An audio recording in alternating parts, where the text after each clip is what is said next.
Mirza Fakhrul Islam Alamgir feeder চামড়া রাখতাম না কুমিল্লার বিএনপির যদি হাজি ইয়াসিন সাহেব ছাড়া অন্য কেউ নমিনেশন লইয়া আইয়ে আমরার কাছে যদি আইয়ে আমরা হাজি ইয়াসিনের জন্য আমি কামাল মেম্বরি ছাড়ছি, আমি কামাল মেম্বর পরিবার ছাড়ছি, আমার জীবন জৈবন সবকিছু শেষ করছি হাজি ইয়াসিন সাহেবের জন্য। আর কুমিল্লার গণমানুষের নেতা যদি নমিনেশন না পায় তাহলে কুমিল্লার বিএনপি আর বিএনপি থাকবে না, এটা মনে রাখবেন।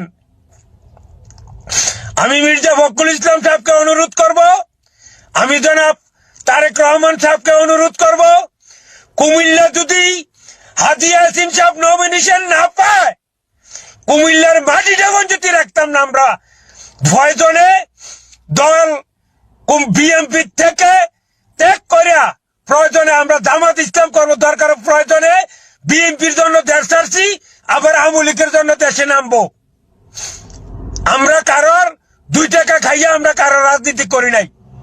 হাজি ইয়াসিন সাহেব আমরা কুমিল্লার 17টা বছর মাটি মানুষের সাথে মিশে হাজি ইয়াসিন সাহেবরে বাদ দিয়া আল্লাহ বাল্লাহ মনির হক চৌধুরী কর্ণের হেডামিয়া, হ্যাঁ হেডামিয়ারা এসে নমিনেশন দিতেন।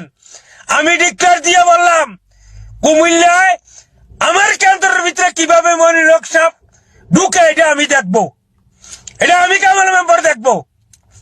আর কুমিল্লার আওয়ামী লীগের এমপিরও তো আমরা ফোনতাছি না, কুমিল্লা আওয়ামী লীগ চেয়ারম্যানও আমরা ফোনতাছি না। তবে আবার কুমিল্লায় কিভাবে হাজি ইয়াসিন সাহেব যদি নমিনেশন না পায় তো দেখবেন কুমিল্লার বিএনপি আর বিএনপি থাকবে না, এটা আপনারা মনে রাখেন। আমি জনাব তারেক রহমান সাহেবকে অনুরোধ করে বলবো, আমরা যেরকম ফ্যাসিবাদের বিরুদ্ধে যেরকম 17 বছর লড়াই করছি প্রয়োজনে আবার আরো 17 বছর বিএনপির বিরুদ্ধে লড়াই করব ইনশাল্লাহ। যদি কুমিল্লা হাজি আমিনুর রশিদ ইয়াসিন সাহেব যদি কুমিল্লার নমিনেশন না পায়।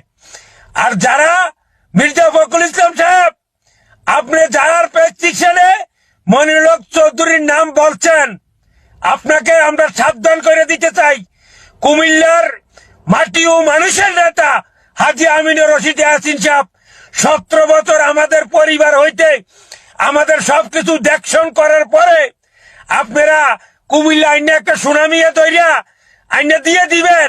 আর আমরা মনে করছেন ওই বিএনপি করিলাম না, 17 বছর ধরে আওয়ামী লীগের বিরুদ্ধে লড়াই করতে পারছি, আবার 17 বছর এই বিএনপির বিরুদ্ধে আবার লড়াই করবো ইনশাল্লাহ। আমরা এটা প্রতিশ্রুতি নিলাম আমি কামাল মেম্বার। যদি হাজি ইয়াসিন সাহেবকে নমিনেশন না দেওয়া হয় তাহলে ইনশাল্লাহ হাজি আমিনুর রশিদ ইয়াসিন সাহেবের জন্য রাজনীতি করতে গিয়া 17 বছর নির্যাতিত মামলা হামলায় সম্মুখীন হয়েছি, তো আবারও ইনশাল্লাহ কুমিল্লা বিএনপি কে ধ্বংস করার জন্য আবার আমরা 17 বছর জিহাদ ঘোষণা করিলাম ইনশাল্লাহ, মনে রাখবেন। আমি জনাব তারেক রহমান সাহেবকে অনুরোধ করে বলবো, যদি হাজি ইয়াসিন সাহেবের বাইরে অন্য কোন নেতাকে নমিনেশন দেন তো দেখবেন কুমিল্লা বিএনপি আর বিএনপি থাকবে না, এটা মনে রাখবেন। কুমিল্লার বিএনপি আর বিএনপি থাকবে না।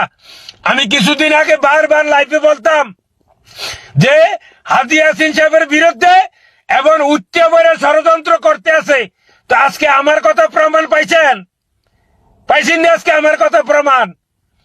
আমি জানি যে হাজি ইয়াসিন সাহেবের বিরুদ্ধে এটা এরকম ধরনের একটা কথা কইব, এরকম ধরনের একটা কাজ করবে, এটা আমি বুঝতে পারছি।